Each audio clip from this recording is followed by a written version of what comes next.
Bonjour, bienvenue ici au stade Louis Dugauguès pour parler football avec le président du CSSA, Marc Dubois. Marc, bonjour. Bonjour René.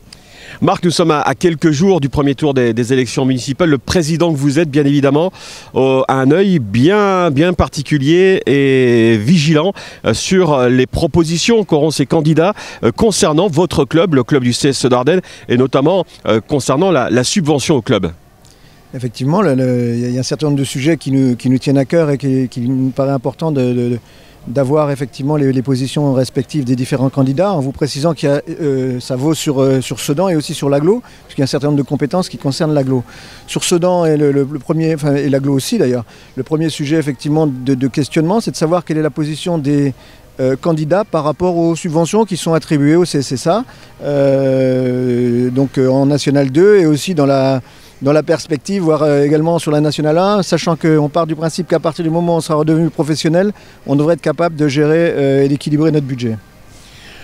Autre sujet abordé, il concerne cette fois ce stade Dugauguès. Vous avez souhaité depuis maintenant plusieurs mois bénéficier du stade durant toute l'année.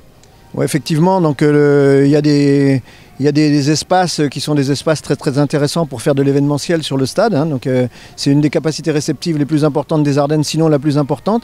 Et effectivement, on a sollicité l'Aglo qui gère le stade, qui a le mandat de gestion du stade, sur la possibilité non pas d'utiliser seulement le stade sur les 15 jours les 15 journées de match, mais à l'année pour y développer un certain nombre d'activités. Et préalablement à ça, solliciter une remise à niveau du stade qui a une vingtaine d'années et sur lequel je pense qu'avant de pouvoir retravailler, faire venir des entreprises, faire venir des groupes, il est nécessaire d'envisager un certain nombre de travaux.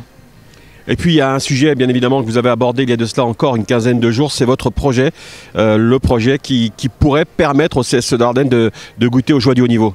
Alors effectivement, on est sur le projet, le CSSA Global Project, que j'ai présenté il y a 3 semaines, qui est un projet qui marie effectivement le sport, l'économie et la dimension sociétale, de ce projet CSSA au cœur d'un territoire.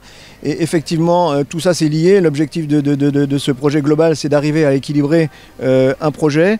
C'est aussi la grande ambition que j'ai à l'issue du centenaire du club, amener les moyens et un business model équilibré sur le club. Et donc à ce titre-là, voilà, donc là c'est effectivement, je pense que c'est un projet suffisamment dynamique et également d'intérêt général, puisqu'on parle de prévention santé, de sport, pour faire adhérer l'ensemble des collectivités à ce projet, ainsi que toutes les forces vives des Ardennes, pour faire réussir dans les plus grandes proportions ce projet. Avec une idée dissociée le football professionnel de l'école de football qui, elle, pourrait être rapatriée ici à Sedan. Alors ça c'est un autre sujet effectivement qui est un sujet qu'on doit envisager puisque lorsque l'on reviendra en Ligue 2 et qu'on aura la possibilité de réouvrir le centre de formation, le cahier des charges de la Fédé est tel qu'aujourd'hui il ne sera plus possible d'utiliser les infrastructures de Montvilliers, il va falloir reconstruire le centre de formation. Donc ça fait plusieurs mois également que je suis en discussion avec la commune de Bazeilles et avec la communauté d'Aglo qui est également propriétaire des terrains de Montvilliers côté Maison des Sports. Et effectivement, c'est une question qui se pose, de savoir si on reste sur ce schéma sur Bazeilles, sachant qu'il y a quand même un certain nombre de difficultés et des discussions qui sont menées depuis pas mal de temps, ou est-ce qu'on revient à Sedan. Donc c'est important pour le centre de formation, c'est aussi important pour l'école de foot, puisque c'est aussi un handicap pour nous, pour le club, d'avoir une école de foot qui est sur Bazeilles, puisqu'il y a certains enfants qui ne viennent pas parce qu'il y a justement cette distance, les voyages à faire. Et voilà, c'est une réflexion que l'on mène. On en a déjà discuté notamment avec le maire de Sedan. Et c'est vrai que ce serait intéressant d'avoir un peu le positionnement des uns des autres sur cet élément qui n'est pas pour demain, mais qui est pour après-demain, et donc sur lequel il faut anticiper les choses. Merci Marc, voilà pour d'avoir balayé ces sujets qui concernent bien évidemment tous les Sedanais.